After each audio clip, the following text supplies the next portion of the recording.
63 সালে রাউরকেলায় চাকরি করতে গেলাম। রাউরকেলায় চাকরি করতে গেলাম। 64-এ ওখানে হঠাৎ একদিন রাইট লেগে গেল। কি করে রাইট লাগলো?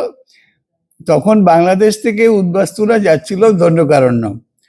কারা রটিয়ে দিল যে ওখানে ওই একটা মানে কমিউনিটি, তারা ওদের খাদ্যে বিষ দিয়ে দিয়েছে। হ্যাঁ, প্রচন্ড ওখানেই তখন রাইট লেগে গেল, বেঁধে গেল রাত্রিবেলা। আচ্ছা, আমরা তখন হোস্টেলে থাকি। তা হোস্টেলে ছেলেপিলে বললো যে চলো আমরাও যাব। দল বেঁধে ওখানে মিটিং করলো, করে সব চললো। আমি একটু ভীতু প্রকৃতির ছিলাম এইসব, তা আমি আর গেলাম না। আচ্ছা, তার মধ্যে ওখানে গিয়ে যা দেখলো, মানে কাটছে আর ওই দেওয়ালের উপর দিয়ে ফেলে দিচ্ছে ডেড বডি। আচ্ছা, রেলের দেওয়ালের দিয়ে। আচ্ছা, তার মধ্যে 2-3 জন অজ্ঞানী হয়ে গেল ওইসব দেখে। আচ্ছা, তারপর যাই হোক ওদের জ্ঞান ট্যান ফিরিয়ে তো বাড়ি ইয়েতে হোস্টেলে নিয়ে এলো। আচ্ছা, পরদিন অতটা যে সিরিয়াস আমরা বুঝতে পারিনি। আচ্ছা, আমার সঙ্গে একটা ছেলে ছিল, আমার বন্ধু সব্যসাচী, ও কৃষ্ণনগরের ছেলে। আচ্ছা, তা আমরা দুজন ডিউটি যাব বলে চল সাইকেলে করে যাব। এই সময় শুনলাম একটা দোকান লুট হয়েছে, একটা বড় বিশাল দোকান ছিল আমাদের হোস্টেলের কাছে। আমাদের দোকান লুট হয়েছে, চল তাহলে আমরাও যাই, কিছু যদি পাওয়া যায়। হ্যাঁ, আমরা বড় বড় ব্যাগ নিয়ে চললাম ওখানে। আচ্ছা, গিয়ে দেখলাম সত্যি সত্যি এক মাটনের একটা দোকান ছিল, সেটা লুট হয়ে গেছে। আচ্ছা, যারা মানে টাকা পয়সা হ্যান ত্যান জায়গায় ভালো ভালো জিনিস তারা লুট করে নিয়ে চলে গেছে। তখন আমাদের হলো কি, আমরা তখন যত খাবার জিনিস ছিল, হ্যাঁ, ওই প্যাকড ওই টিন ফুড এইসব, তারপরে ড্রিঙ্কস, হ্যাঁ, ওইসব নিতে আরম্ভ করলাম। বাটার যা পাওয়া গেল সব ভর্তি করে হোস্টেলে 2 ব্যাগ ভর্তি করে হোস্টেলে নিয়ে এলাম। এসে বললাম এবার চল যাই, ডিউটিটা যাই। তো এইবার যখন ডিউটিতে গেলাম, গিয়ে দেখি রাস্তায় আমাদের গেটের সামনে এরকম পর পর লাইন দিয়ে ডেড বডি রাখা আছে পুরো। হ্যাঁ, দেখে তো আমাদের আত্মারাম খাঁচা ছাড়া। হ্যাঁ, দুপাশে এরকম রয়েছে। আমরা যাই হোক ভয়ে ভয়ে ঢুকলাম।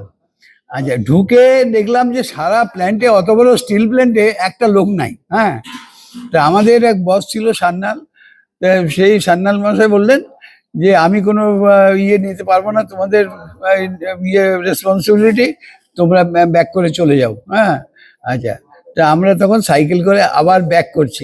এইবার মজাটা, এখন ব্যাক করছি, মোড়ের মাথায় দেখছি বিশাল জনতা, ওই যে লাঠি ছোটা সোর্ড টাঙ্গি এসব নিয়ে দাঁড়িয়ে আছে। আর ওই রাউরকেল্লা 1টা ছিল মুসলিম এলাকা। তা এখন বুঝতে পারছি না যে এরা মানে হিন্দু না মুসলিম। হ্যাঁ, আমরা খুব স্লোতে যাচ্ছি। তো বেশ ভাবছি যে যদি কিছু তাড়া করে তাহলে প্ল্যান্টের দিকে ছুট লাগাবো। হ্যাঁ, তারপরে হঠাৎ একজন বললো যে ওখানে আছে কিনা ওরা। হ্যাঁ, তারপরে বললো যে, আমি বললাম থাকতেই পারে। তারপরে বললো যে পুলিশ আছে, বললাম আছে। তারপরে যদি বন্দুক আছে, আমার বন্দুক তো দেখিনি, লাঠি দেখেছি। ও খুব খুশি, পুরো মানে ওরা মারপিট করবে আর কি। হ্যাঁ, করে আমরা বুঝলাম যে যাই হোক তাহলে আমাদের গোষ্ঠীর লোক। আমরা তখন হোস্টেলে চলে গেলাম। তার সেই দিন থেকে কারফিউ লেগে গেল। হ্যাঁ, রাউরকেল্লাতে। আচ্ছা, কারফিউ লেগে গেল। তারপরে আর কি সমানে প্রায় 2-2.5 হাজার লোক ওখানে হয়েছিল, কি তার থেকে বেশি। তারপরে তো আর্মি নেমে পড়লো। যাই হোক কোনো রকমে হলো। এইটা গেল একটা ঘটনা। আরেকটা জানি কি ঘটনা, এই পাপু, এই কি একটা ঘটনা বলে। ও হ্যাঁ, এরপরে বোধহয় ওটা 65-66 উড়িয়া বাঙালি লেগে গেল রায়ট। আচ্ছা, রায়ট লেগে গেল। তখন আমরা হোস্টেল ছেড়ে দিয়ে আমরা তখন সেক্টরে থাকি। ওখানকার সব লোক বললো যে আমরা তো, আমাদের তখন 23-24 বছর বয়স, বললো যে মানে ইয়ে চাই, আমাদের বাঁচাতে হবে। ফ্যামিলি ম্যানরা আমাদের কাছে অ্যাপ্রোচ করলো, বলে ঠিক আছে, এখন খালি হাতে আমরা কি করব। তখন দুটো বন্ধু ছিল, তারা বললো যে বোম আনতে হবে, মানে কোথায় বোম পাওয়া যাবে। টাটার দুটো ছেলে ছিল, তারা বললো যে টাটাতে পাওয়া যায়, আমরা যাব। তা আমরা চাঁদা ফাদা তুলে দিয়ে দিলাম।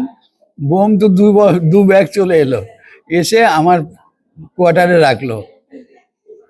তারপরে তো উড়িয়ারা খবর পেয়ে গেল বম আসি গেলা, হ্যাঁ। আর ওরা আর আমাদের ওই ধারে কাছ দিয়ে যাচ্ছে না।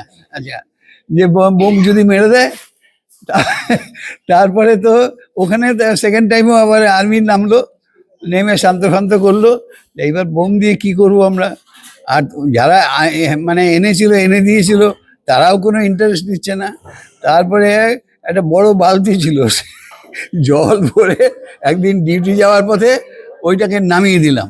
নামিয়ে দিয়ে তারপরে রাত্রিবেলায় এসে হাইড্রেনে ছেড়ে দিলাম। বোমের গপ্প শেষ। ওকে।